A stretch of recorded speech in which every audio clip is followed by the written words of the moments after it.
Episode 4.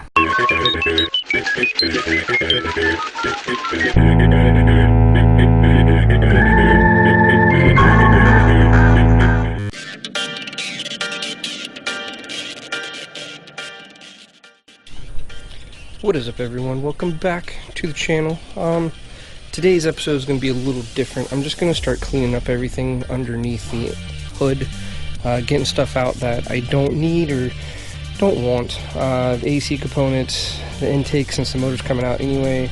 Battery tray, I'm going to relocate the battery, clean up the wiring harness a little bit, try and show you guys a lot of the stuff along the way, but mostly it's just going to be a little montage today. I'm going to put the camera up, bird's eye view shot, and go from there, because yeah, it's going to rain soon, and I don't want to work in the rain.